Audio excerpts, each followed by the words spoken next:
A very good evening and welcome once again to Terrace Talk. What a beautiful evening it is around our county, and of course there's racing in Killarney, and Pat Griffin will be giving us reports on those races as the evening goes by.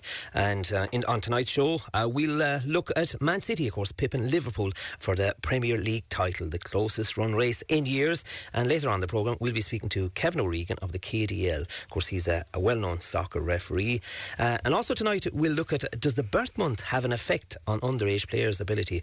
Laura Finnegan, of course, conducted analysis of players in under 17 level in Championship, and to see the proportion born in each month and relative age effect in UEFA under 17 Championship 2019.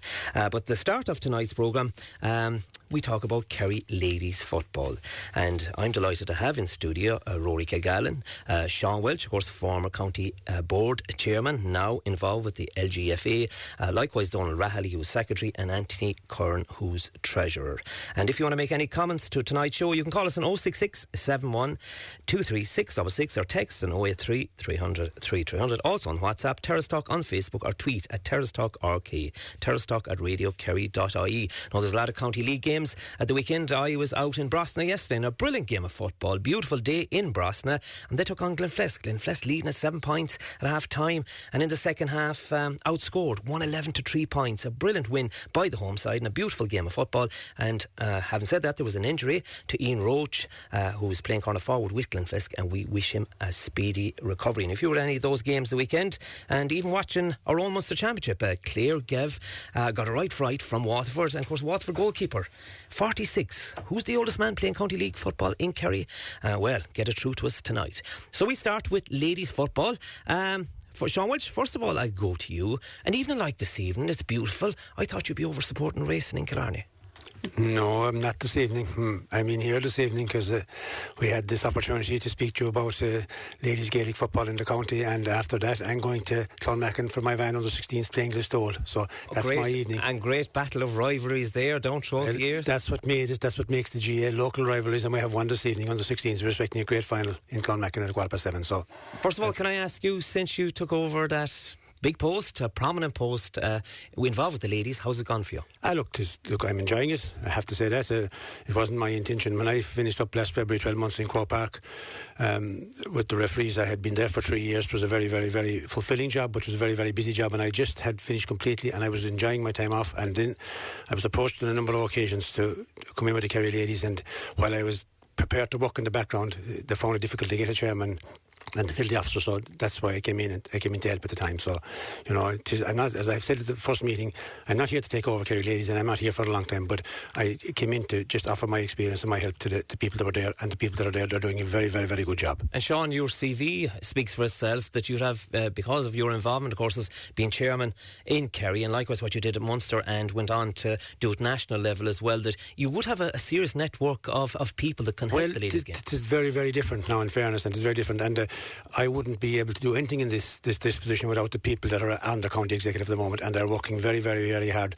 We have a very, very hard-working executive in relation to fixtures, because we have an awful lot of fixtures, and you know it takes a lot fixing them and changing them, and they're working very, very hard all across the whole part. It's completely different than the men, but I would say that me coming in has nothing got to do with how it's ran. It's the people on the ground. It's the people at county board level, and particularly there's an awful lot of good people in the clubs working entirely day and night for the promotion of the games, both training and coaching, and I've seen that at a very, very, very high level. And we have obviously initiated a number of things, but I suppose we have the one thing that struck me is that we have the responsibility for all teams, from under 14s, under 16s, minors and seniors, and under 21s at county level, and that's a lot for one board, whereas Bourne and Ogan Kerry look after the underage, and the senior board looks after, but this board have the same people looking after all of those teams, and that in itself is a lot of work for the executive and the people that are on it, and without the help of them people,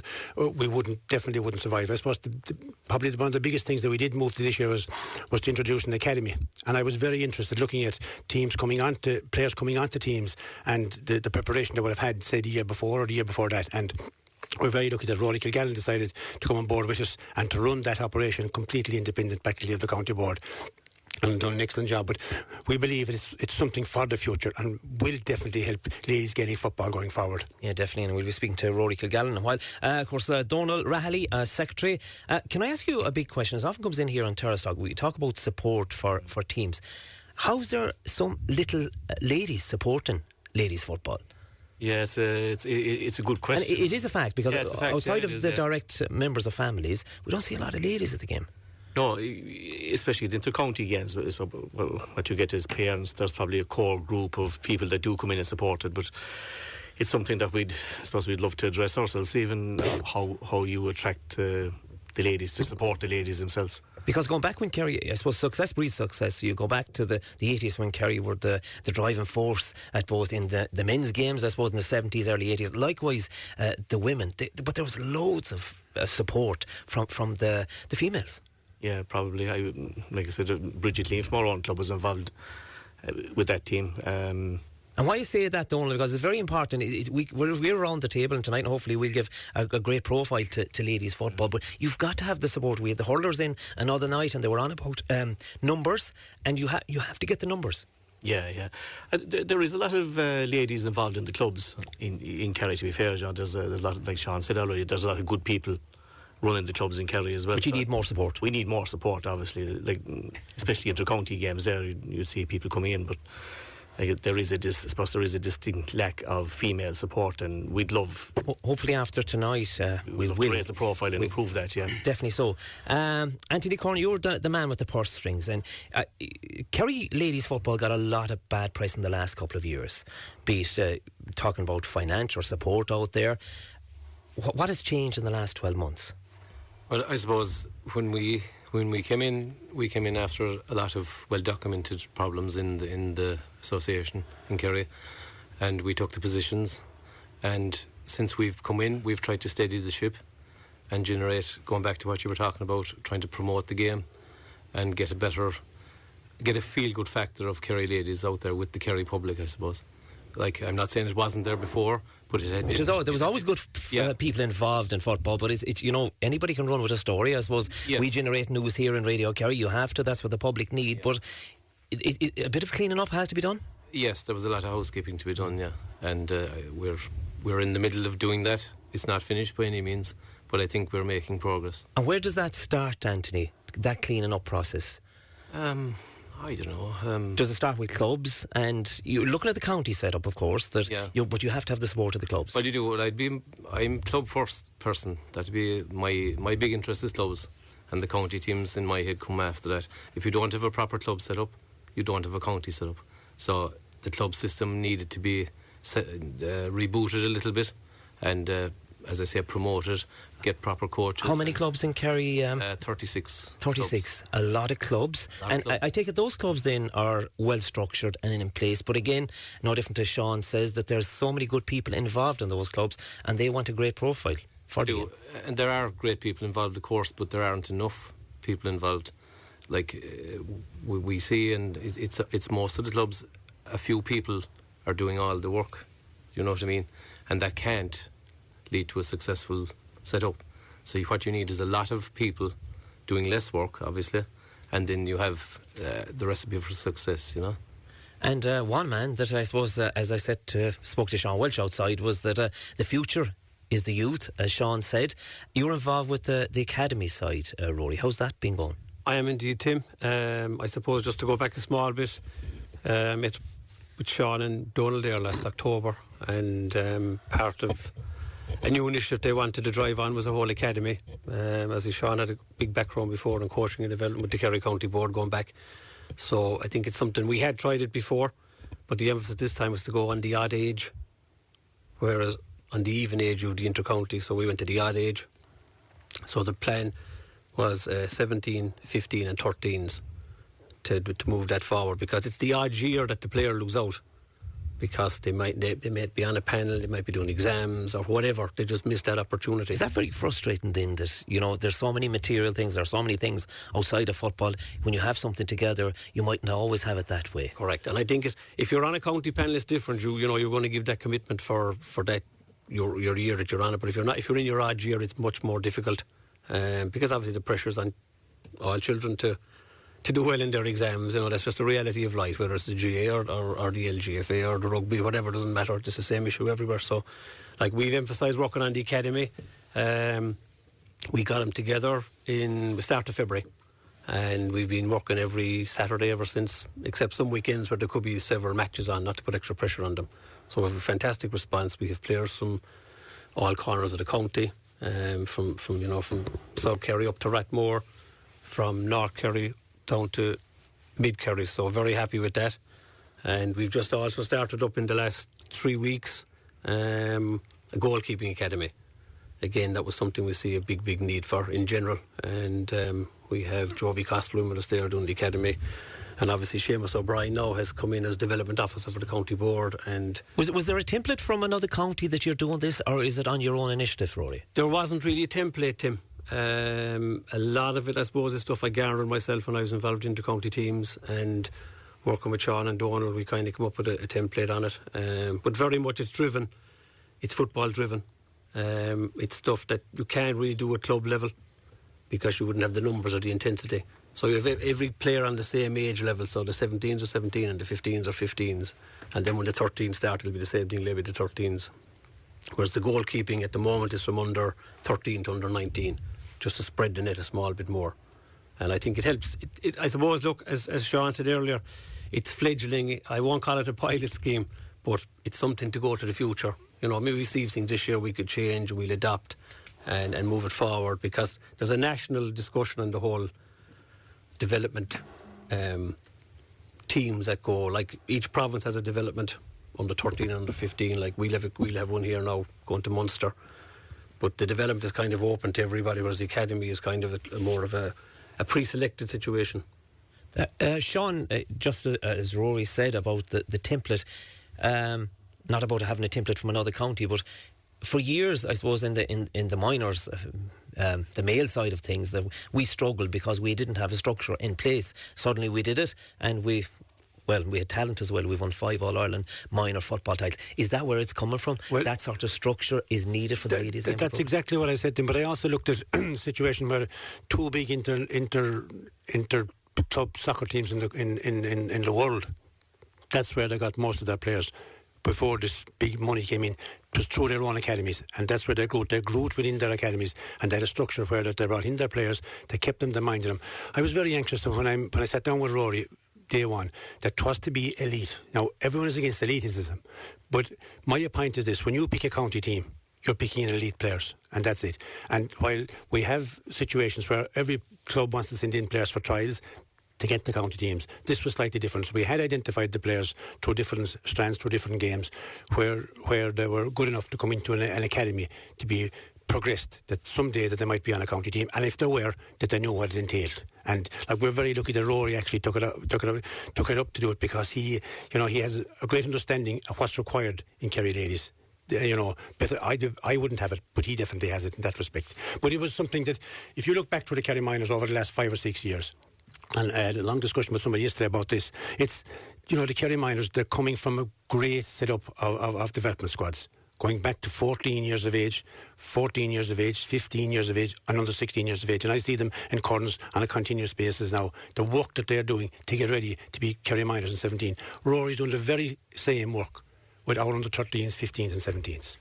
Donald, is it fair to say then that it's like the Celtic Tiger, the crash, that sometimes you have to go back to the genuine, the honesty of things, that maybe this wouldn't come about, this structure had to be put in place because of where ladies football was going in Kerry? Well, look, at the end of the day, we're Kerry, and whether they're ladies or fellas, we want to win, we want to compete, and we could see that I suppose our inter-county structure from under 14, under 16, minor to senior was actually pretty okay.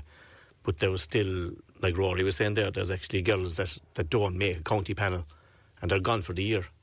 So that was the whole idea of getting in the odd ages, that at least if they came in you have the them following engaged. year, their fitness is up, they're engaged, they know what to expect, all that. And it's not only about players either. Like, what we're hoping is that we'll encourage coaches to come in and work with Rory like that. They were hoping that this will be a pipeline for coaches to come, and we'll get our under 14 manager in 2 or 3 years' time in 16, and so on and so forth. So we're hoping, number one, the main thing is players, but secondly, we want to get coaches on board as well, because without good coaches, you're not going to have good teams. Yeah, definitely so. Anthony, I suppose you have that heavy portfolio that you have, and treasurer. Sometimes we think about it. That's the one with the purse strings. It must be very difficult, because there's Rory Kilgallen trying to run an academy. Then you have a senior.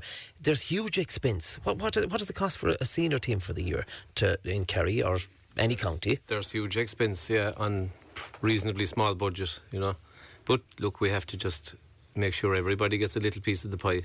As good as we can. What do you do to raise money? Well, obviously, without sponsors, we wouldn't survive. And we have to thank our main sponsor, Kerry Group, and Frank Hayes and his gang down there. They're our main sponsor through the year, and without them, we'd be in serious trouble. But for a senior team to compete in championship, it cost a lot of money? I take it. It does, of course. I mean, it's a budget for a year for a senior team is probably something like 60 or 70,000. It's a lot of money. That's a ballpark figure. But we have our main sponsor, and we have other sponsors. We have the Rose Hotel, do all our. But in order to engage, I'm sure that Sean Welsh says, when he was a chairman of the county board, he had great vision for the future, that you have to prepare for the future outside of to clear any outstanding if there was debt in the county board. Oh yeah, and that's going on. That kind of financial work is going on in the background. Am I allowed to ask? Are you still chasing your tail on that side, or are things getting better? Things are coming around, yeah. I like it. They'll never be right, but they're coming around, Sean?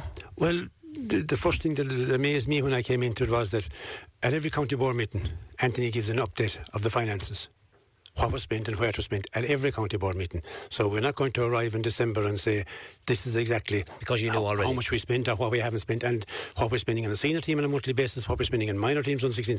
But the one thing that has to be brought home to people in the county is this, that at under 14s, under 16s and minors, most of the girls are making a contribution every night they come to training. And that's because they love the game and they want to be involved. That's because it wouldn't survive without it. And the managers and the trainers are in place to collect that. But you must also remember that every place that we go to train, every field we go to, we have to pay for it. Yeah, that's on a continuous basis, and we're lucky.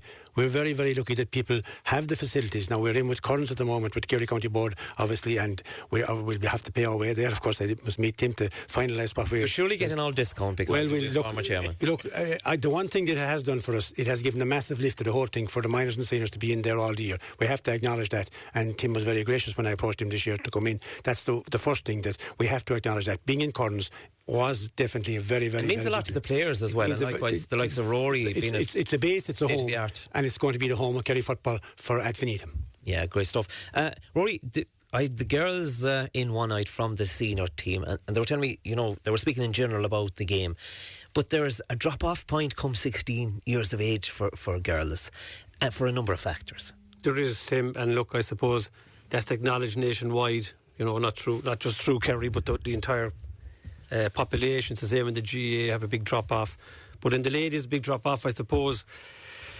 At 16 a lot of girls take on casual jobs, and those jobs are usually at weekends, a lot of tourism industry and service industry, so it puts a strain on their availability for matches. And I think just one thing that Sean said earlier, which I think is really important, the ladies is unique in the fact that one board runs the entire operation with fixtures. I mean, it's just an incredible operation to do it. I mean, this week alone you'll have under 12s, 14s, 16s, minors and seniors out. So it's a lot of matches in the 1 week. So and who are outside of yourself heading that academy, Rory? In the academy, I have involved me in the academy with the under 15s. I have Jean O'Donnell from Austin Stacks. I have Katie Cahill from Rathmore. Excuse me, and Morris Dunworth with Ballyduff. And under 17s is myself, Christina Curtin, who's a long-serving member of the Kerry Ladies. 25 years. Frank McLaughlin and Daniel Fleming, who've worked with me before with the teams, and Mick Hennefin. I take it you're still looking for people out there involved in football. Absolutely, yeah. The 13s now, we'll roll the 13s out next, and that'll be the next level. And the coaches are getting valuable experience because now they're going playing other counties which they wouldn't have done before, so they're learning themselves and the whole organisation. And that's what I was just going to ask you. I take it there's competition then for all the age groups, no different to the underage structure in the boys' game. There wouldn't be a competition as such. There's an under 17 blitz in August, but the other ones you would have, like we're playing a lot of inter-county teams or development teams, or like the 15s were playing under 14 county team, the 17s were playing under 16 county team. So that gives them the interest, and they realise the commitment. You know, the 15s were up in Kildare a couple of weeks back. They had a fantastic day out, and they're playing Dublin again now at the end of this month. Rory, if somebody wanted to join with this academy, is this academy open to all clubs?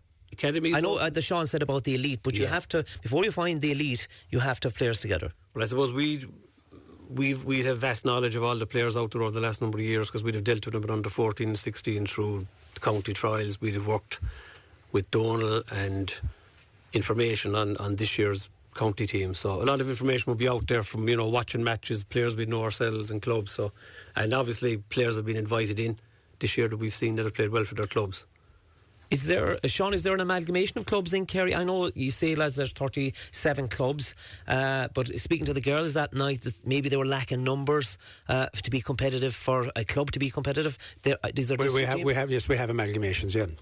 And we had a couple of very good amalgamations last year, playing in both the senior county championship and the minor county championship. We were brought in for the first time. I felt that there was a need for that last year, because our minors, the big thing in Kerry, of course, the Kerry Ladies, is that a lot of the minors, nearly all of the minors are playing, all of the good minors are playing with their senior club. Then you might have a drop off of maybe half of that might be playing. So they're getting little or no football, we felt. So that's why the minor championship was brought last year, and a minor league this year to cater for that age group, But I suppose the biggest thing is the drop off when you come to a certain age. That's the biggest thing and that's the challenge. People have to work very, very, very hard, and obviously girls have to make a huge commitment to play. And I would like to stress that girls that play in the Kerry senior team have to make a huge commitment to play on the Kerry senior team, because most of them are going to college or at a college or working. That's where they are. Yeah, definitely. So, lads, Sean, to you, on a national scale, 8 Irish women will play for AFL in Australia in the Pro Women's League in 2020.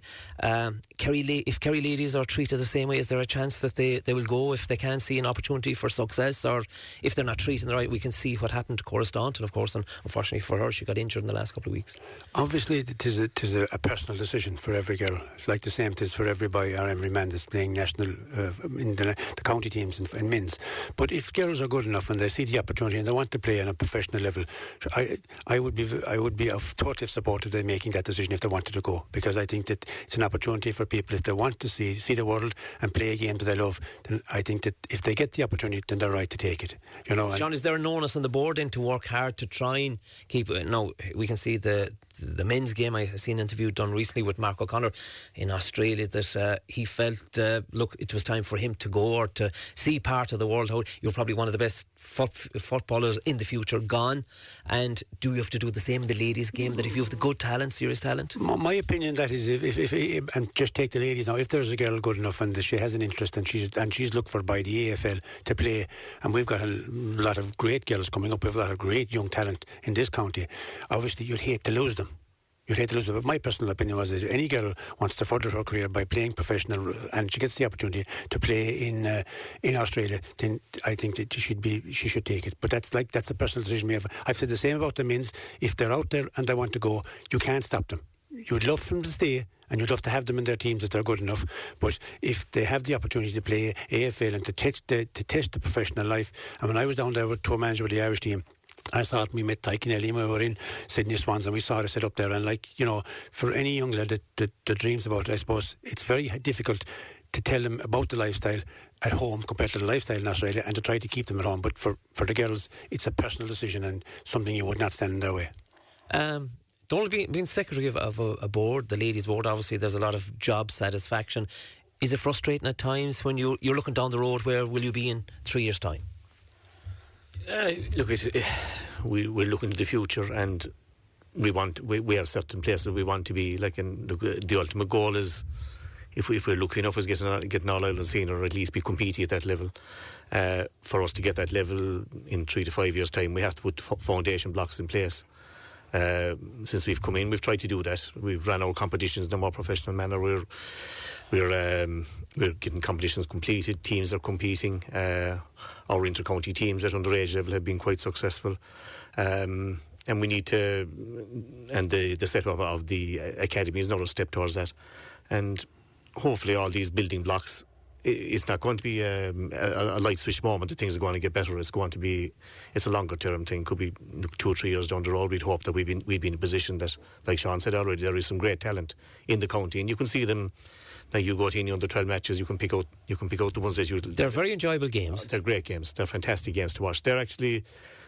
There's something pure about it, innocent. They're pure, well, not so much innocent, but I'd say that they go for it. They absolutely go for it, and like defensive or anything. I think that's innocence though, because the ones that aren't innocent go put up a wall, and hopefully he doesn't have a wall in his defence role at Kilgallon when I ask him. Anthony, from a treasurer's point of view, obviously money is where you would be looking for, but no different. One thing has to complement the other. You have success, and it probably makes it a lot easier on your side. You can sell the product. Yeah, it's the chicken and the egg, I suppose. You have to have success to bring in finance, but you need finance to have success, so you have to do both in tandem, really. You have to lay the foundation blocks, as Donald is saying, and build away slowly, and that's what we're doing, step by step, block by block. We can't do it in 20 minutes, you know what I mean? It's a slow process.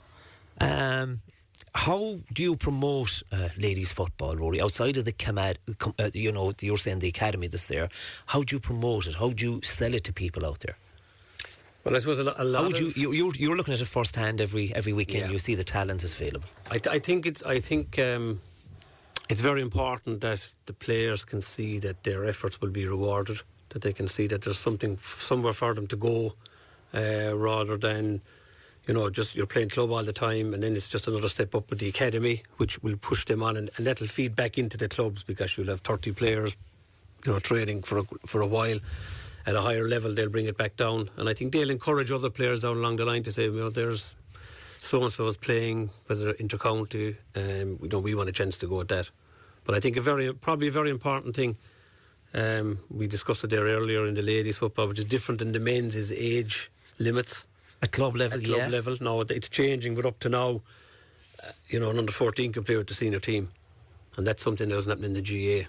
So, and that'll help clubs that were struggling with numbers. If you have a 17-year-old, which they're not allowed, if they play football in Kerry, they can't play senior. Well, a lot of clubs struggling, as we know. It's well documented around the county. That must help the ladies' game. And the ladies' game, it helps the game, yeah, no doubt about it. But it can sometimes be, you can have too many younger players playing at the same time, and then they're taking the place of older players. So it's kind of a knock-on effect. So I think it'll be a good rule when it comes in. Is it next year, Donald? Next year. Yeah, but it'll be a good rule too, because you've under 14s playing up senior level. It's asking too much. It's asking too much, yeah. Sean, what's the major competition coming from for ladies in other sports? Is there other sporting disciplines they're drawn to, and it's a challenge for Gaelic football? Not within the county so much. I don't see we have a lot of young girls that play basketball now, and that's if there was any challenge to underage ladies football in the county, it might come from basketball. And we have a couple of very, very, very good footballers who are also. But it could also complement it. It complements. I've always maintained that any day that Kieran Donaghy was playing super basketball, I always love to see him coming back for the latter stages of the National League, because but we have a couple of girls that are very, very good basketball, and you can see that being transferred onto the teams that they play with, whether it be under 16s, minors or seniors. Sean, have you put a measure? You're saying that you may not be there for the long haul, as far as because you have so many other commitments. What would you like to see during your time or at the end of your time? What sort of a legacy is Sean Welsh? We definitely won't be talking about legacies, and yet that's not in my remit at all. I'm just here to give a hand to the people that are there, and my hand is very, very small at the moment. There's huge expectations. There's always expectations in Kerry, whatever it is. If you had even the worst racehorse, he's expected to win, even though he's the worst racehorse. But that goes without saying. But from my point of view, I'm just there to help people. And I want to stress again that what I have seen is the amount of people that are willing and working hard in the counties, in the clubs in the county. But I suppose from our own point of view is, and I made this earlier on, we have just one board. And within that board, we have a fixtures committee that run every fixture from under 12s to seniors, every competition, league and championship, and the same number of people. And I say without Selena Looney, who's looking after it, who's chairing it, and Nora Feely, the fixtures wouldn't get made on a daily basis and practically on an hourly basis. I was looking at an email today sent last night at 1:30, and I was looking at an email sent at 12:30 last night from a young mother. Some great people involved. That's Selena Looney, and without her dedication and cooperation on behalf of the clubs, on behalf of the clubs, that's what she's doing it for, and for the love of it. And I must stress that I am absolutely in awe of the people that run them fixtures, because they run it from under 12s up to seniors, league and championship. And if I am in any way, any small help to that situation, then I'm happy with that. And we won't talk about legacies.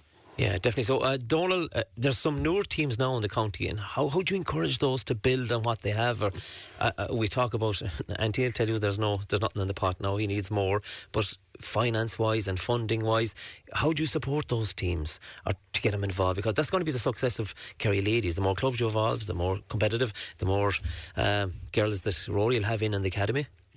Yeah, we do cater for a lot of competitions, but like for club starting, myself and Anthony were involved in Ballymac with Kieran Savage at maybe 7 or 8 years ago now at this stage. But you start with your underage, and again similar to what we've done with the county, you start at the academy and you take it from there, and you keep your academy going, keep your clubs, keep your underage structure going, get your coaches in place. It's not too dissimilar.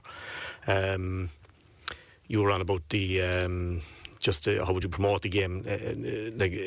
We were at 2 under-16 games last year.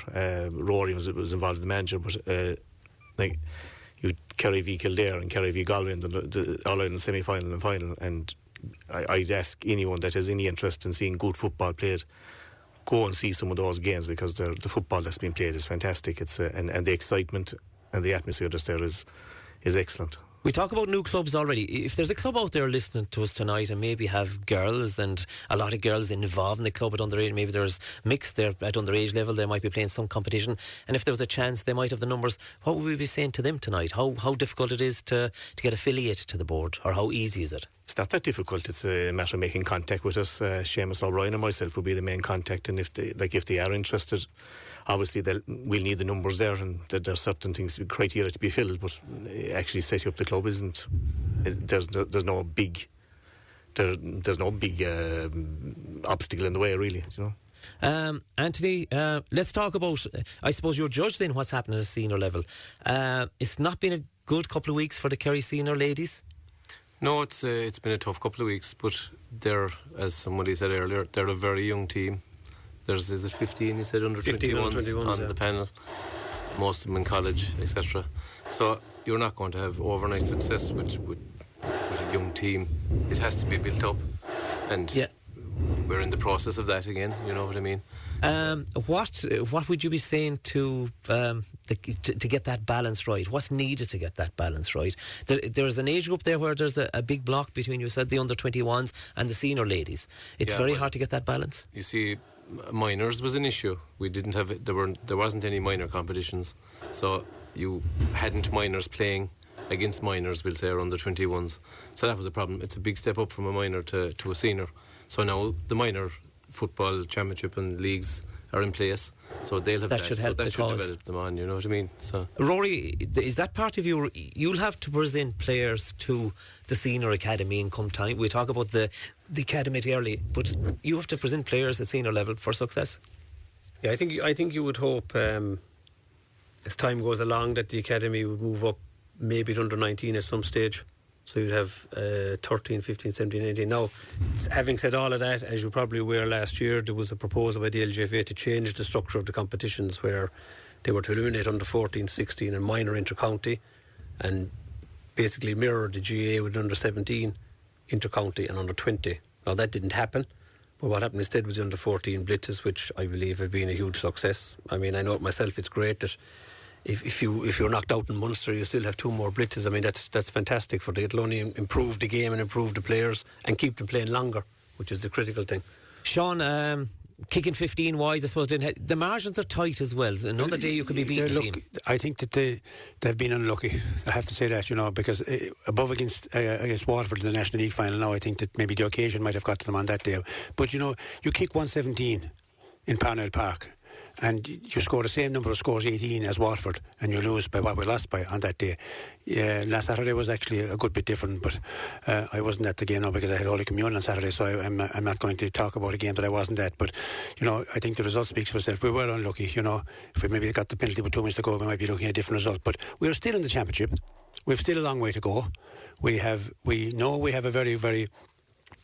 We have a lot of young players to come in to blend with the old players, and I feel that as the summer goes along that they're going to get better. That's the hope that we have for them this year, and that's the hope we have for them going forward. But I do know that looking at what's in the Kerry panel at the moment in relation to young and old, we have a lot of great players there. And a lot of great players. Looking back over the under 16 team last year, the minor team last year were beaten, very unlucky to be beaten in the Munster final above in Mallow. The under 16s who got to the All-Ireland final. There is no doubt about it that there is talent in Kerry, and it's going to come through. Yeah, brilliant. Final word to you, Anthony. Everything is in place. We have a man in the academy. We have Sean Welch then steering the ship. Donald looking for more clubs. Things are not too bad in Kerry Ladies football. Not too bad at all, in fairness. But as you said a few times tonight, money is always a problem. So I might just mention we have a fundraiser coming up. It's a night at the Dogs above in the Kingdom Greyhound Stadium on Saturday, the 25th of May.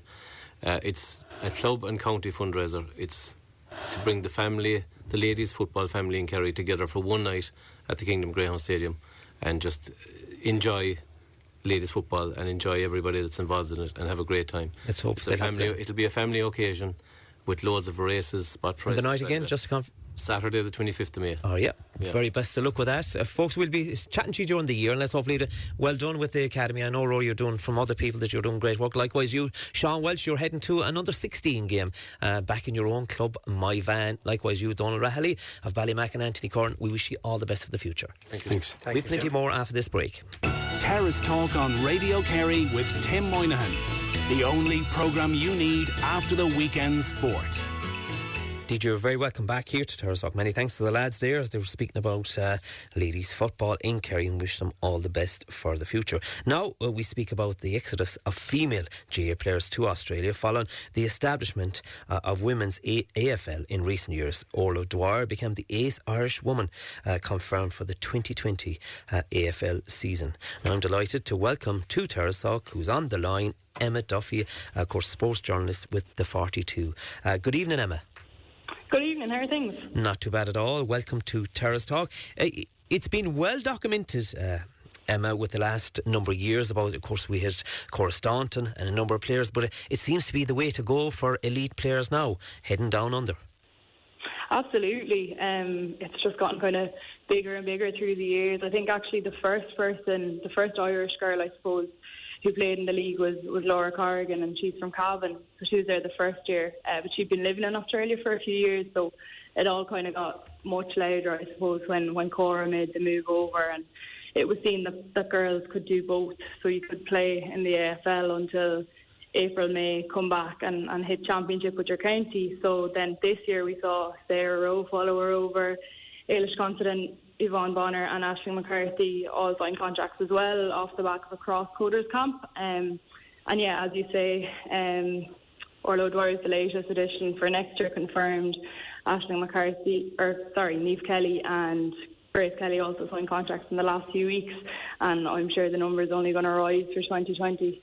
And Mayo seems to be the one that's delivering, the county that's delivering players to the AFL. Absolutely, yeah. So we have Cora, obviously, who's been injured recently, and so there's kind of a doubt over whether she'll be back, but knowing Cora Staunton, I'm sure she will for 2020. Sarah Rowe and then the two Kelly sisters. I think it comes down a lot to, I suppose, the man who's in charge or the manager who's in charge. Peter Lee, he seems to be very open towards any of his players taking any opportunities that come their way, whereas we're looking, there's no Dubs, there's no Cork girls gone yet. So I think that will be a big thing when we see, other counties, whether they'll stand up and follow as well. You've spoken to the Mayo sisters, Niamh and Grace Kelly. What's the attraction for them to go to the AFL? I think with Niamh and Grace, and like Sarah, and like any of the girls, I suppose, who have gone over, they like the idea of being able to do both. Both Niamh and Grace are quite young, they're 23, 24. This is an opportunity to go and see another part of the world. And to be able to play professionally, that's a huge thing. They both said that. Any of the girls I've spoken to who have aspirations of heading over, it is the idea of playing professionally and, doing what you love 24/7 and not having to worry about anything else. And yeah, I suppose just, getting the opportunity to travel, see somewhere else while doing so is obviously a huge draw. Emma, is there Is there scouts at this side? We heard about our own Ty Kennelly was mentioned at one time because the exodus of Kerry players. Have they got the EFL? Have they got scouts over here watching certain girls with certain ability? I think a lot of it is done now. I see the cross-coders programme seems to have worked out, and that's how Orla has been signed. That's how Niamh and Grace have got contracts too. So they've applied to this cross-coders programme. They're running a camp actually this weekend in Athlone. So girls would have applied at the start of the year, and they're kind of the middleman between the inter-county players here and the clubs over in Australia. So they're supplying the footage. Any footage of players, whether it be from the television, whether it be from Jerome Quinn to the LGFA, they're basically just copying those links from YouTube and then it on to clubs. And, so clubs can think outside the box. And they see it's worked before with Irish girls, and they've no doubt that it will work again. So basically, in short, I think they're doing a lot of the kind of the scouting work, but I believe now that clubs will kind of have to take that initiative themselves and do it themselves. I think a few clubs will be present at the camp this weekend, so they'll get to see the girls in person as well as the video footage. Because you have to remember that it's all like Orla and Niamh and Grace have all kind of just they've gotten deals off the back of this video footage. Right. So there is that kind of step into the unknown in that way, but clubs are trusting that it has worked before and it will work again. And what's the Pro AFL league like in Australia? The standard, I take it's very new, it's in its infancy? Basically, yeah, it is. I think we're going into its fourth year in 2020. So standards are rising bit by bit. The thing is that they are kind of looking further afield because the talent pool in Australia is only there's only a certain amount of it, and the structures have to be developed more and more. So they've seen that this crossover does work. But yeah, the standards, it's pretty good. From anything I've watched, it is hard to kind of keep an eye on it because I suppose while we're asleep and it's on, but just any clips on Twitter, any of the games I've caught up on, it seems to be pretty good, and the Irish girls are transitioning seamlessly into it.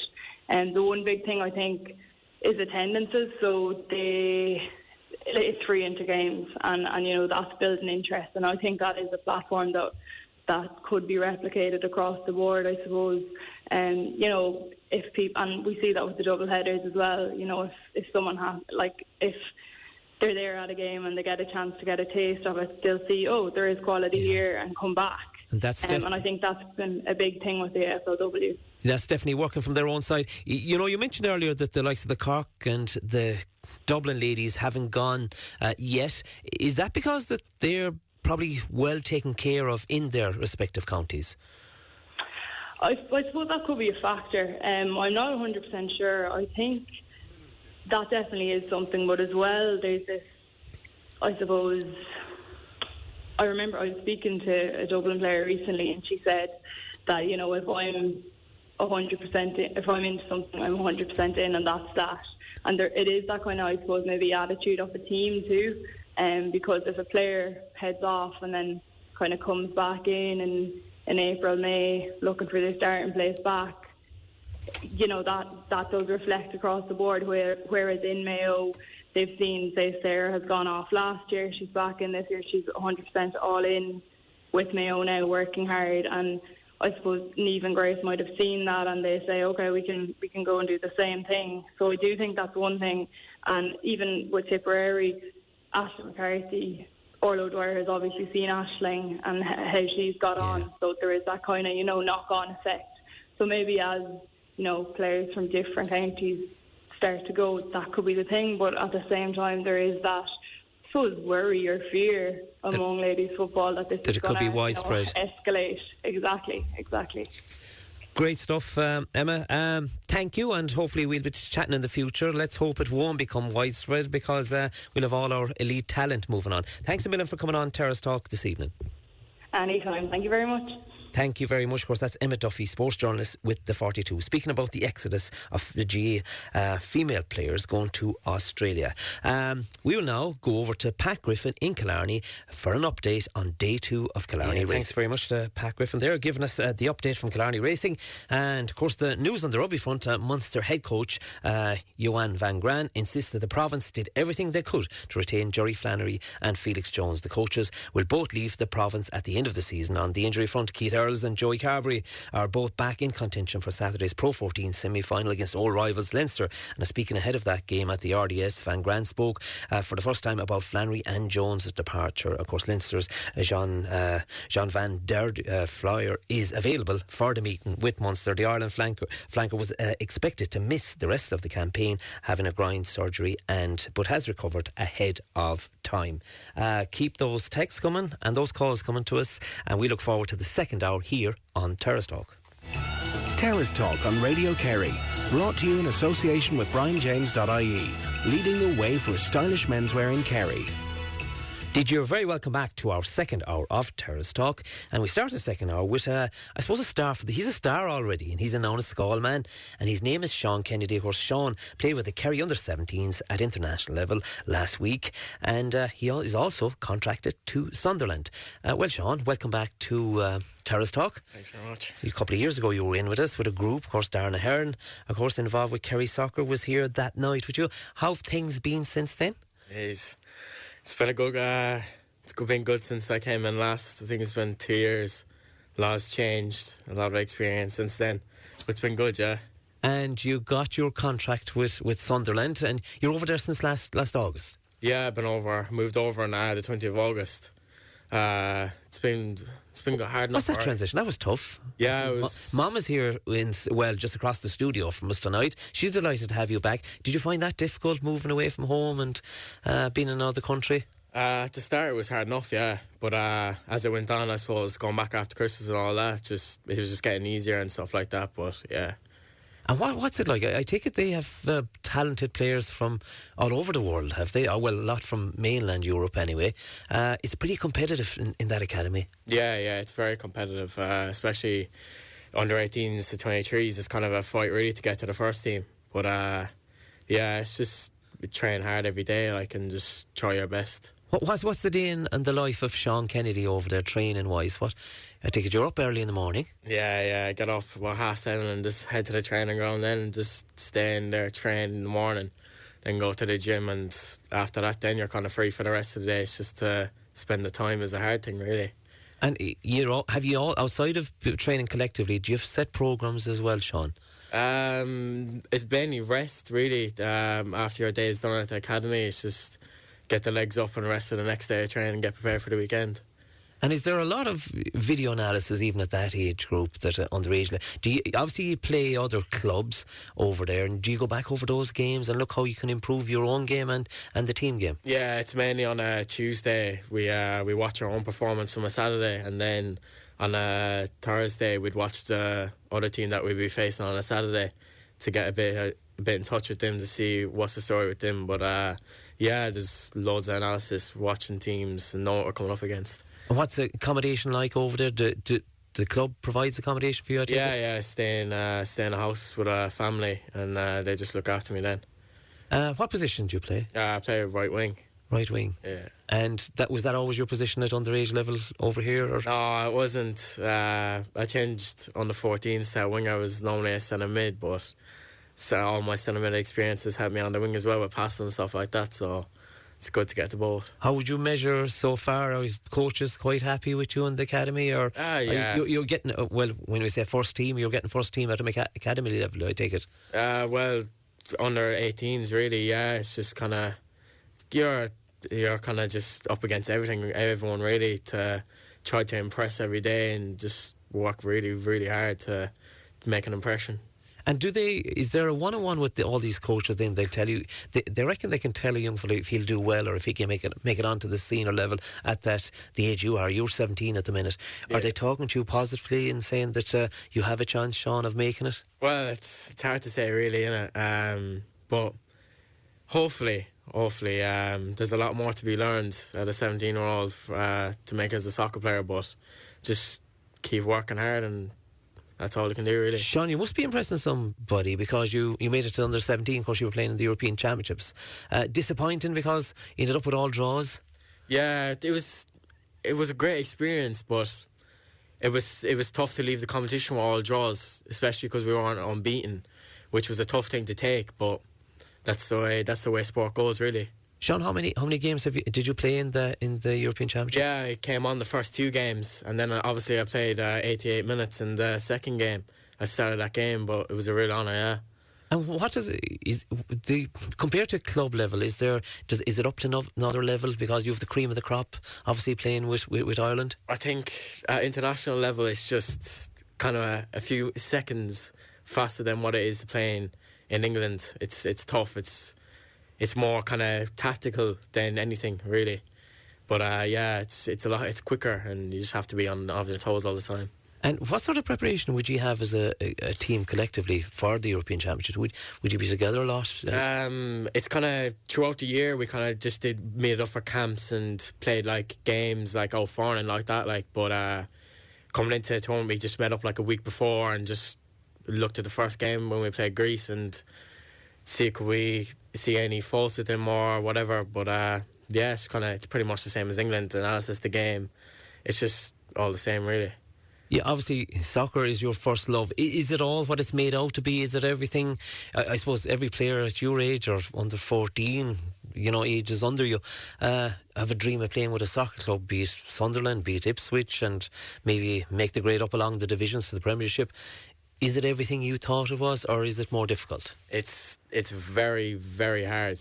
It is. It's a tough sport to keep your head right and just stay going every day is very hard. You have a lot of down days, but there's good days as well. When you win a game, you're feeling it's the best feeling in the world, really.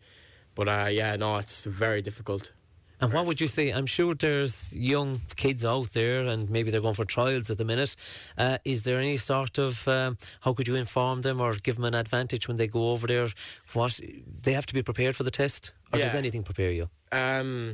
It's a lot to be thrown into. It's because obviously most of them people that are in the academy have been there since they're 6, 7, and you're up against that.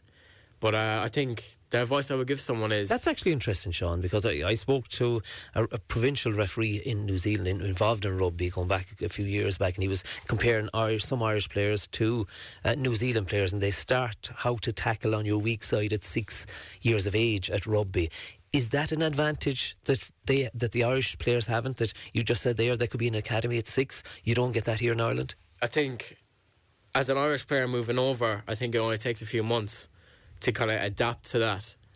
But there's a lot of learning to be done. Like, they know a lot about the game, the English fellas, because they've been doing it every single day since they're 6 or 7. But I think Irish people have a very good chance because they just have a mentality to never give up, really, don't they? But yeah, just that's it, really. You have to work hard at it, I take it? Yeah, well, yeah, you have to work hard every day because they're all well known around the academy. They've been there since they're 6, 7, so you kind of have to make a name for yourself, really, don't you? Yeah. Have you other Irish guys or other Irish internationals with you at Sunderland? Yeah, just another lad that is from Dublin. He's under 23, so it was kind of helped to have him around as well. It's nice to have somebody for that sort of support that understands the Irish person, I suppose. Yeah, no, it's good. Like, settling in and all that, when I moved over, it was hard to adapt to, like, John, obviously, English well-being or whatever. But, yeah, he was... no, he helped me out a good bit over there, right, yeah. Of course, you come from a very talented bloodline. You're related to Mark O'Connor, that's down in Australia, that's plying his trade at that professional game down under. You're also related to Rian O'Sullivan. Of course, Rian was contracted to Brighton. And Tommy Doyle, the great Tommy Doyle, connected him as well. So you've a lot to stand up to. Yeah, no, there's a lot of... Guys, I'm sure you're being reminded from time to time. Yeah, no, I have been, but yeah, it's nice to have a family that is interested in sports and all that, so yeah, it's good to have. Rian, what about the education side? I take it you're doing some sort of a course, they continue with your education as well, you've been so young, and that you'll end up with a degree, something that you'll fall back in as well. Yeah, we get coaching badges as well, we can start that, whatever, but yeah, we do education like on Monday and Thursdays, so we train before that, then we go into education for 2 hours or something like that. Like, but so it's a very interesting course because it's about sport as well. So, what about the last? When you say you went over there in August, how would you measure it for yourself? And are you where you want to be at the minute? You're always obviously targeting bigger things, but are you happy with your own progress? Yeah. I think I definitely have gotten better since I moved over. The training and all that is just keeps you fit and just it helps a lot. Like, but yeah, I think hopefully next season now I can try push on and see what happens. You're not a million miles away from Onascall. You're on a plane, an hour, and you're home to Ireland or whatever, or less. Do you miss that side of it? You miss home? You're home now for 6 weeks. Will it be difficult to go back? Yeah, definitely. I think for anyone that moves away, it's when they get a long time at home, they get comfortable and whatever. But do you miss Mom's cooking? Yeah, no, definitely. I miss my own bed as well, 100%. Yeah, you miss your friends, you miss family, you miss everything around you, really. Even to go down and watch a football game down the pitch, you miss that. But no, you have to get used to it, and you just have to kick on, really, don't you? Yeah. And you were brilliant at Gaelic football as well, Sean. Do you miss that side of it? You're back for 6 weeks. I take it, being with a professional club, they won't allow you play a minor game with Onascall. No, unfortunately not. But I do anything to get out there again. But we'll see what happens anyway. What's it like meeting all those guys you grew up with at underage level? I take it when did you come home? I came home last Thursday. Last Thursday, yeah. You met a few of your friends, I take it? I met a few of my friends, yeah. And is that connection still there as well when you're over there? Are you still in contact with the boys? Definitely, yeah. I talk to them. With PlayStations and phones now, I don't think you can lose contact with anyone. So it's pretty much been the same as it's been at home.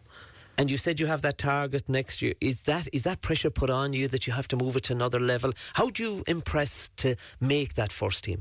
What do you have to do? I think... Is there luck involved? There's a bit of luck, but it comes down to what you do off the pitch. Do you do extra? But in the end of the day, it's opinions. Like, managers, do they think you're a good player or not? That's how you're going to make it. Like, and all you can do is keep your head down and work at what you have. Yeah, definitely. It improved your game. You said there's a lapse then that you come home. It's about recovery and that. How do you kill that time? That's at the time that you're not involved in training and that. Does it become a bit boring, or have you to be active in a certain way? I think once you get home about 4 o'clock during the day, you're thinking, as it goes on, you're kind of saying, geez, what am I gonna do for the rest of the day? But it's kind of just spending time, like, and figure out something that, like, you mightn't even think of. Like, I go walking down the beach to see what can I spend time.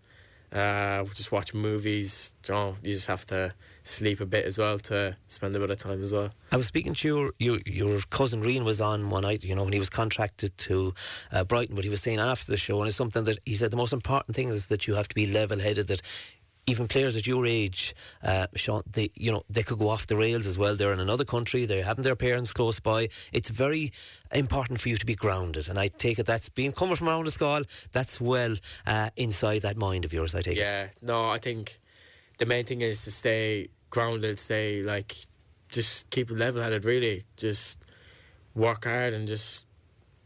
And be ambitious. Leave it get to your head, really. That's the main thing, and... You haven't made it as an under 18. You haven't made it. There's still 2 more gaps that you have to fill. So you just have to kick on, really. Yeah, great words. What are you going to do for the next 6 weeks? You're at home in Onascall. Will you be busy, or will you maybe get a job farming back around? I know that Eamon Hickson, our producer, is going to paint in the house. Will you help him paint the house? If he gives me a shout, I'll give him a hand, all right, yeah. Sure, how could you refuse a man like that? Sean, I'm delighted to have you in on Terrace Talk. I remember that 2 years ago, and you were saying you'd love to get a trial for a club and get a chance. Now you've got the chance. You seem to be embracing it, and you come from a very talented family. I'm delighted to have you here on Terrace Talk, and I'm sure that Eamon Hickson will keep us updated with your progress. Thanks a million for going on Terrace Talk. Bother. We now take a break. Terrace Talk on Radio Kerry. Brought to you in association with BrianJames.ie. Leading the way for stylish menswear in Kerry. You're very welcome back here to Terrace Talk. Wasn't that great to hear from Sean Kennedy of Onnescall? Of course, he was a brilliant Gaelic footballer, but now he's a contract with Sunderland and played with Ireland in the European Championships in Dublin last week. And it just tells you it's not all rosy in the garden when you go. You have to work hard, and I suppose the joys of becoming a great player. He just tells you, and it tells you he's the head screwed on. He says you have to work hard and wait for that chance for, I suppose, a manager to say this guy could play for me. So it's brilliant, and I'm sure in the years to come we'll hear plenty of more from Sean Kennedy. And now, does birth month have an effect on underage players' ability? Laura Finnegan conducted analysis of players in under-17 European Championship to see the proportion born in each month. Relative age effect in the UEFA Under-17 Championships 2019. And now I should have Laura Finnegan, a sports lecturer in Waterford IT, on the line. Good evening, Laura. Hi Tim, how are you doing? You're very welcome to Terrace Talk. Thank you, thanks for having me. Well, some amazing results from this research. Yeah. For those that are familiar with the relative age effect, it's not surprising, but it is still very stark. I ran an analysis of all of the players that were involved in the qualification phase for the 16 teams that are here in Ireland at the minute playing at the Under-17 European Championships. Overall, there was 75% of those athletes born in the first half of the year. So really stark. If you break it down in terms of months, then it becomes even more stark. Quarter one births accounted for 47%. So that's players that were born in January, February and March, whereas players born in the last 3 months of the year only accounted for 6% of the athletes. And when broken down, you said the 57 players born in January down to a low of 3 players in December.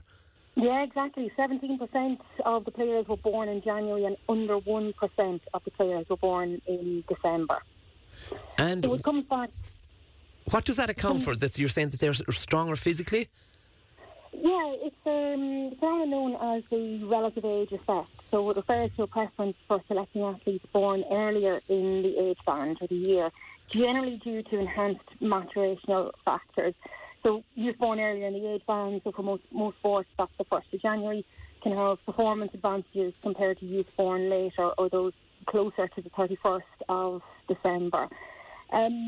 Physical maturity, yes, but also emotional and kind of cognitive and social maturity then. 12 months is a long time in relation to youth athletes.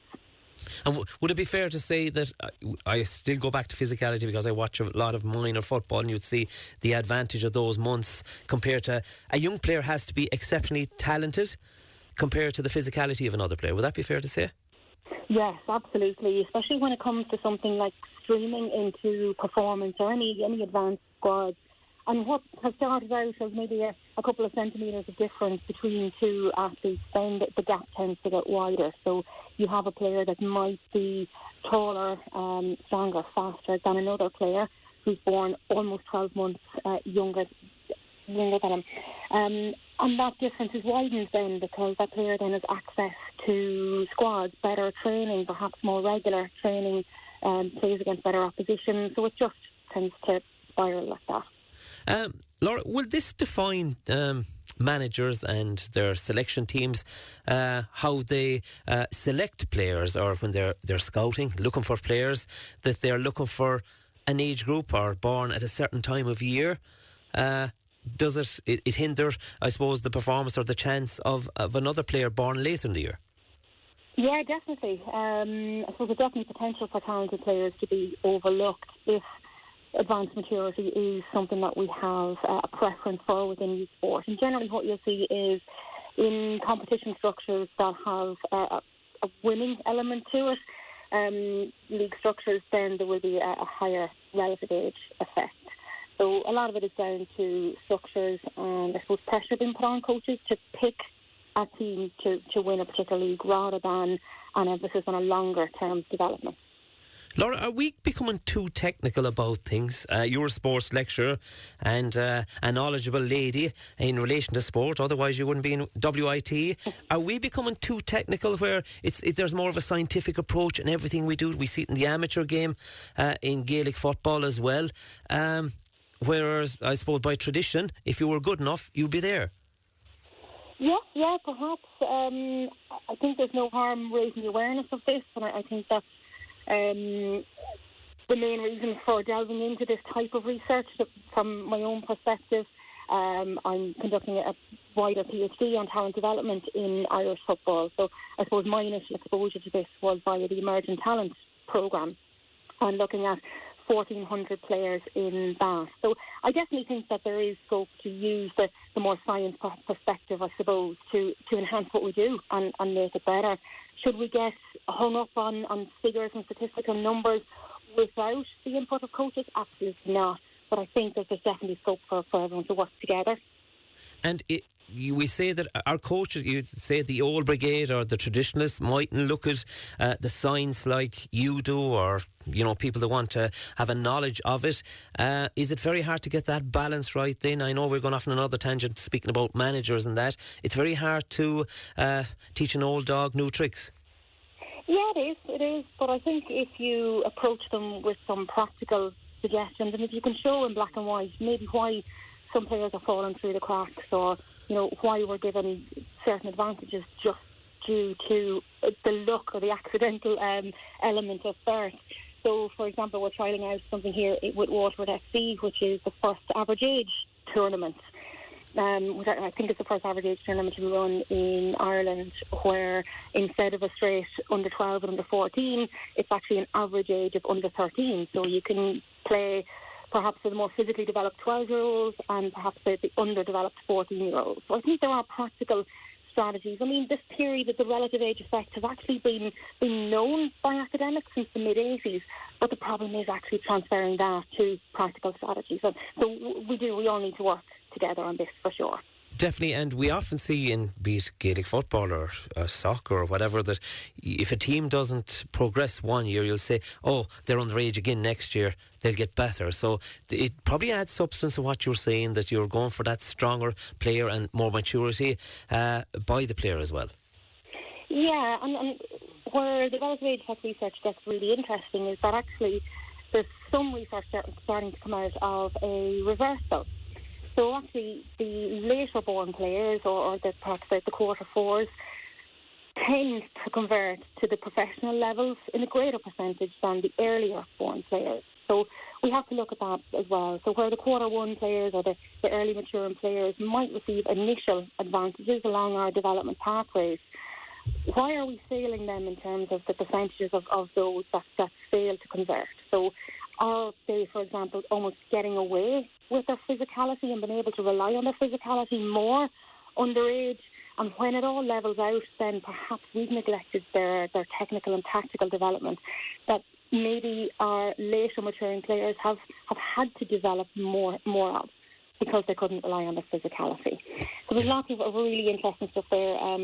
Another reason positive behind the conversion of the later born players is that resilience. They've perhaps suffered some more setbacks, up and downs, and that's actually been shown to be a really key factor in whether someone makes it or not. This rocky road idea. So there's a lot of detail within the detail of the results you got from your research.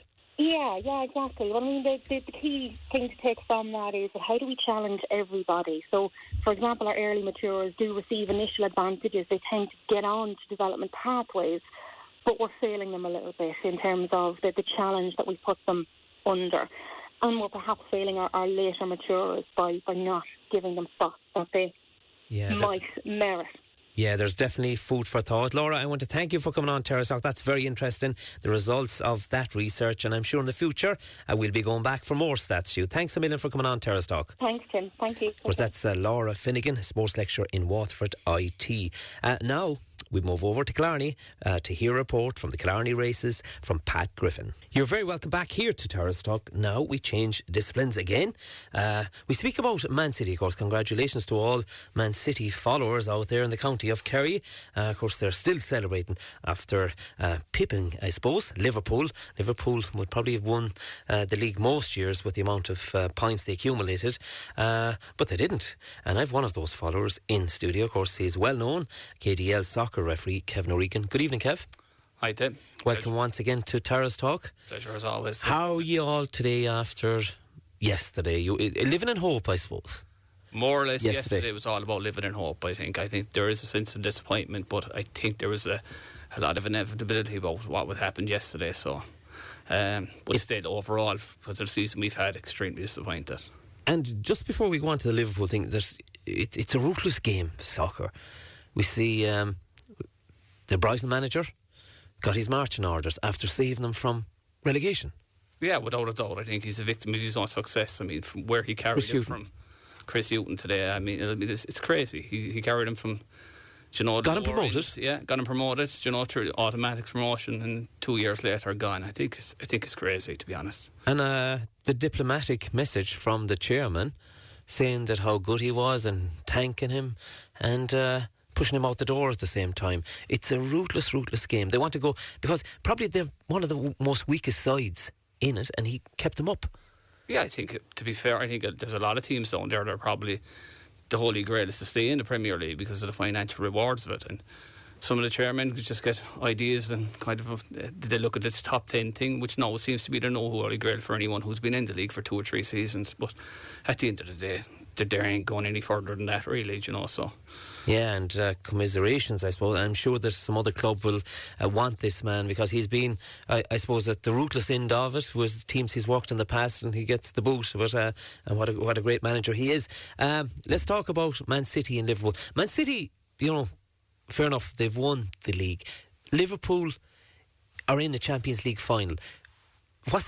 Is it just a consolation prize? The Champions League is the lead teams of Europe. Some teams, Man City, have that obstacle of getting there.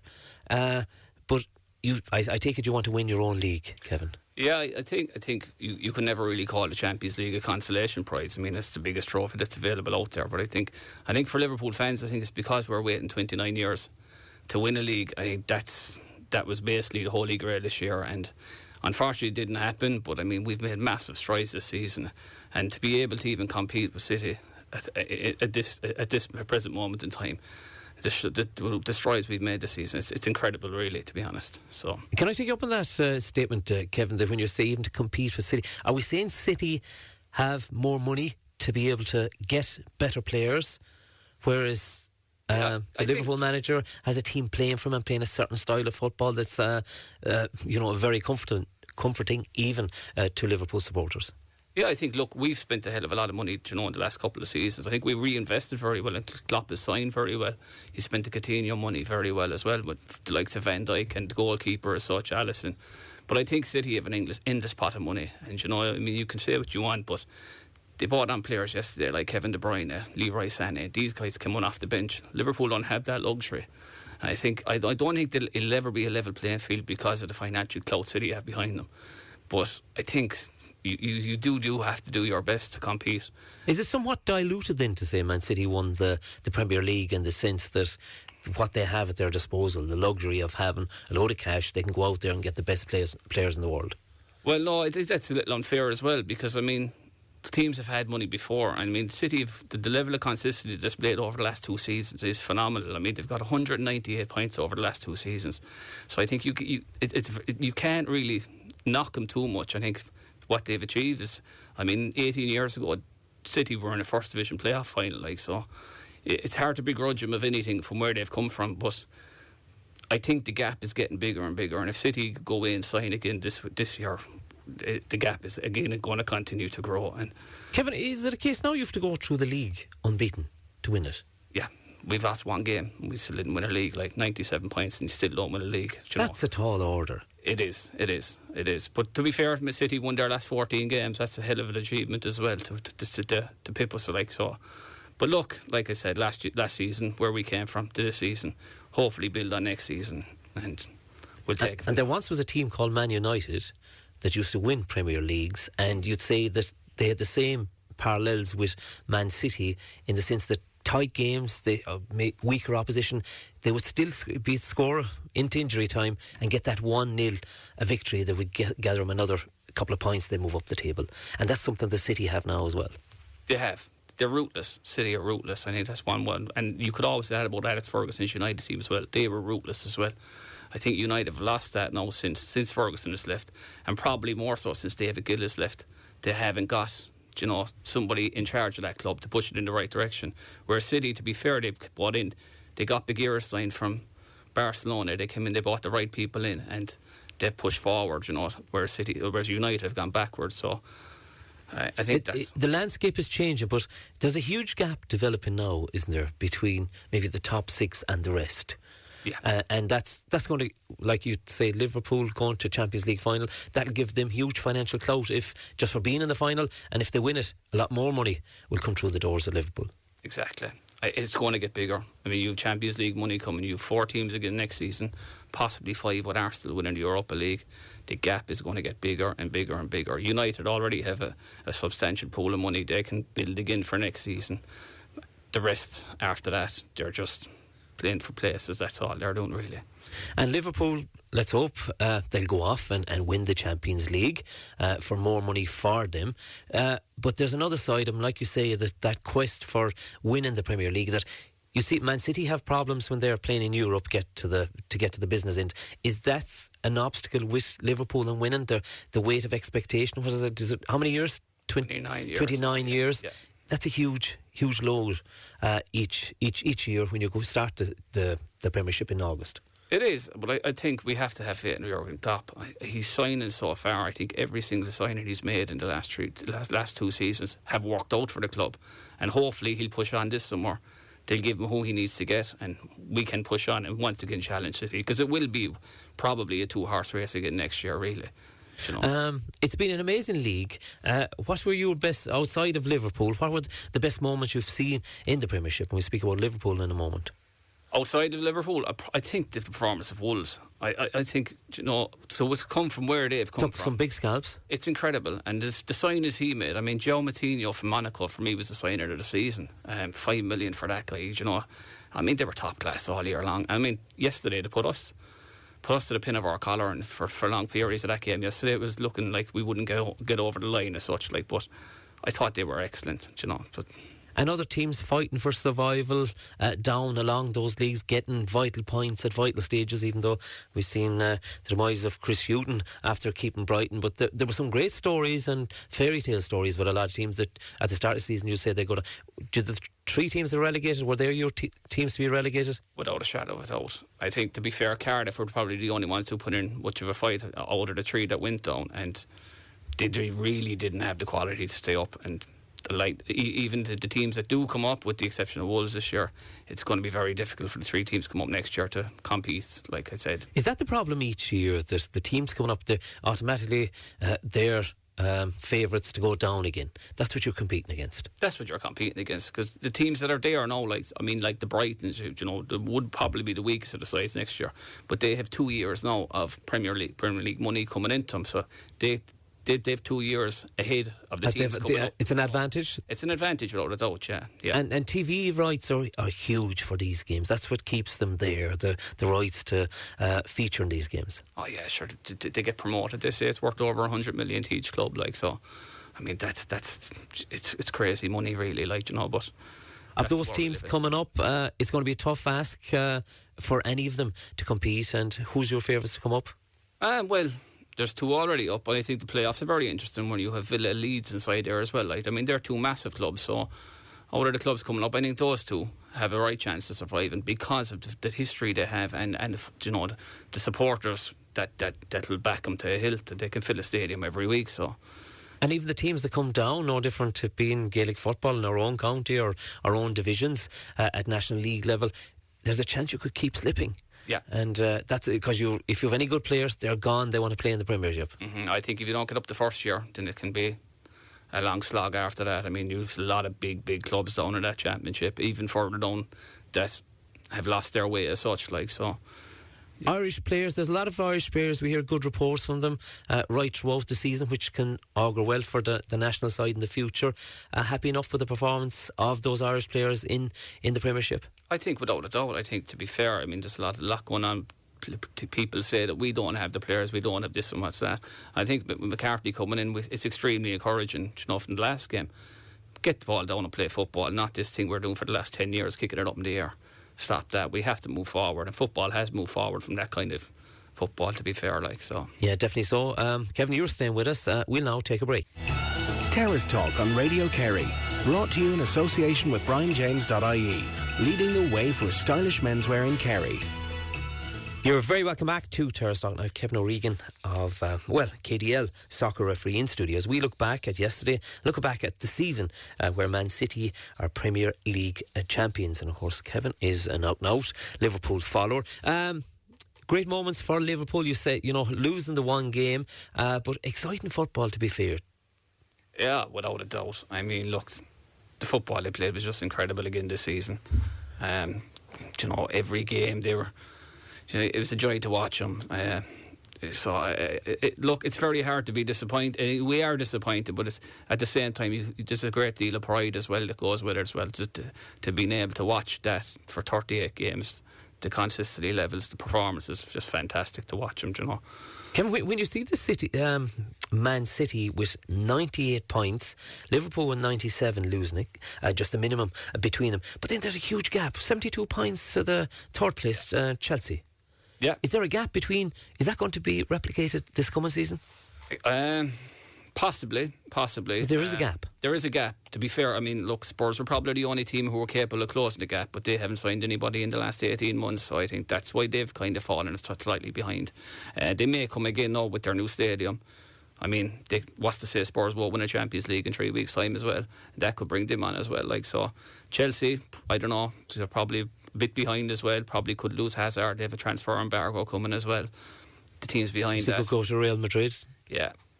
So I'd say it's the top two again, looking like it next season, to be honest. Like, so what's happened to Arsenal? You say that when Alex Ferguson left United, could we say the same about their previous manager? That has a huge impact on how Arsenal perform? No, because I think Arsenal were going through a period for the last number of years under Wenger where they were falling behind as well. So I think that's just continued on from there. To be fair to Emery, I think he's put all his eggs in one basket this year with regards to Europa League. That's what he wants this season, to build the club again. And they look like... You want a major trophy? You need a major trophy to build again. I think that's what Mourinho had at United. That's what his idea was. But don't think he got the full backing from the board there as well. Looking from the outside and not being a Man United follower, for you... it's like the demise of Man United. Anything they do, yesterday, beaten by Cardiff. Yeah. It's been a bad season. Oh, it's been awful. Do you know, look, I'm not going to lie to you. I mean, from a Liverpool perspective, we went through the same thing in the 90s, so look, I can't see them getting out of this in the near future because the players they have at the moment, I mean, to be honest, I'll go through their whole squad. I probably wouldn't keep any of them, but maybe with the exception of De Gea, and even his performance have dropped this season. So, well, when the team is playing badly, I suppose. Yeah, it filters through him as well. What needs to be done at Man United? I think they need to get a manager in who has total control of what's going on. They probably need a director of football as well. I think they've fallen behind there as well. They've not moved on with the times. City bought in Begiristain, like I said, and he basically has full run of that club. Bought in the top manager in the world with regards Pep Guardiola. Liverpool bought in Jurgen Klopp, same kind of thing. United need a big figure. They tried it with Mourinho. Don't think they backed him, to be honest with you. No, the football under him was horrible to watch, but you could see what he was trying to do with regards building up trophies. I know they were only the Europa League. And it was also damage limitation. It was, without a doubt, yeah. He didn't have the players, and he said it some did, look, the players ain't there, but the easy thing was... And it isn't right, because you always say that players that compete for honours, maybe it's 2 or 3 players, but Man United need more than that. United need about 20, to be totally honest with you. They need a whole squad. And it's no different to any other team falling from grace, that no team fears Man United anymore. No, definitely not. Cardiff go there yesterday to Old Trafford and win 2-0. That just summed it all up for me. And what it also, Kevin, it's a money-making business, that to sell that Man United product is going to be very difficult. Well, I think the profit is still extremely high at United. The Glazers are actually pulling massive money out of the club. So I think the problem is they're taking too much out and not investing enough back in. I think that's why United are falling behind. So there's that side of it as well. Outstanding performance. We say they play a lovely brand of football, Liverpool, throughout the league. Any particular moment or highlight from them outside of Champions League for you? But every game they played, I take it you were quite happy, except the one they lost. Probably the one they lost. Yeah, the one against City, the one we did lose. I mean, it was 5 margins with regards to Sadio Mane goal. It was 11 millimetres or something like that. But I think it's very hard to single out any specific moment of the season, because the level of consistency, I think that's the thing that jumps out at me. I mean, to go through a whole season, 1 defeat, to play the way they played, probably most weeks, well, not every week. I mean, there was 1 or 2 games where they were probably below par, but most weeks they were absolutely outstanding and a joy to watch, really. Kevin, is there an element of fear with Liverpool in the sense when their manager, in relation to his record, losing a lot of finals, and especially going into a Champions League final, his record wouldn't be absolutely brilliant? It's not great with finals, but I think, to be fair, I think last season, in my opinion, will stand to us big time. To the fact that we lost the final last year. Sometimes you have to lose a final to win one. I think that stands to us big time. Spurs are going to end unknown territory, but look, we just have to wait and see. So we see 2 English teams competing for Champions League, the Europa Cup as well, or the Europa League final. 2 other English teams. Is that saying that the Premiership is the best league in the world? I wouldn't say it's the best league in the world. Well, it probably is, from an entertainment point of view. Like, maybe not sometimes in quality, but I think the financial element again comes into it. That's where the money is. The rest of the leagues cannot compete with it. The French league is a one-man band. The Spanish league has gone backwards because the taxman has clamped down big time on the clubs over there. Italy have Juventus, nothing else. So I think that's why English clubs have tended to dominate. I think they are going to dominate even more. And that's the appeal to those very talented and the best players in the world, be it in Italy, Spain, and throughout the world. They want to come to Man United because if the money isn't there, or Man United, even the English League, they want to come to those clubs because the money is greater and make a lot of money in a short space of time. Oh, without a doubt. As you know, I think if England had the climate, there'd be no one to stop them. That's the one thing they don't have that kind of keeps players away. So, but outside of that's it. That's the way it is. Can I have a quick mention? We had young Sean Kennedy, lovely young kid, you probably know him, plying his trade at Sunderland, and he's just having a couple of weeks break back in his native Auniscall, and he was saying how difficult it is. Irish players going over, they find it very difficult to break into, they're in the academies, but you're competing with some of the best players from around Europe, around the world. Yeah, without a doubt. I think, look, to fair play to him, I mean, he's gone to Sunderland. It's a massive achievement. It's probably the way to go these days, is to drop down a couple of divisions. That would have been frowned on about 10, 15 years ago, but now it's definitely the way to go because the big clubs aren't giving youth a chance. They're just going to keep bringing in these big name superstars and keep going with that. So young fellas aren't going to break through, but hopefully Sean, I mean, when I watched him during the week, I thought he was excellent for the 17s, and he's a bright future ahead, hopefully, with a bit of luck. And he just, I suppose the one thing we wanted to get from him tonight was, the life, the day in the life of Sean over there. But he said all isn't gold that glitters, in the sense that you go over there, you have to work hard, and you want to be a star, but you don't become, as he mentioned himself, the touch of a switch, you don't become a star overnight. Oh, without a doubt. I mean, look, it's a different lifestyle. It's it's professionalism, basically. That's what you have to get used to. So hopefully that he can.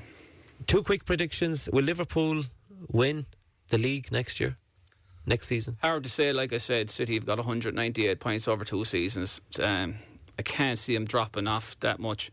For us to build again, I think we have to sign well. If we sign well, then we have every chance. But if we don't, then... And you're going to be celebrating around Tralee, around Kerry in a couple of weeks' time when you beat Spurs? Hopefully, my small lad's a Spurs fan, so there'll be, a bit of a divide in our house, but hopefully, Liverpool can see it, because I think they deserve the season they've had to win something. To get something out of it. Yeah, that's coming from Man United supporter. Yeah. We're very quiet at the moment. Now, we move over to Pat Griffin in Killarney for an update on the Killarney races. Yeah, great stuff, and thanks very much to Pat Griffin for those updates throughout Terrace Talk this evening. And it was a brilliant evening in Killarney of sunshine. Well, it's sunshine in Tralee as well, and hopefully wherever you are around the county. And thanks for listening to Terrace Talk. Very Terrace Talk tonight. Delighted to have all those contributors involved. Many thanks to Matthew Green, who was on sound, Eamon Hickson, who produced. Until next time, this is Tim Moynihan saying goodbye.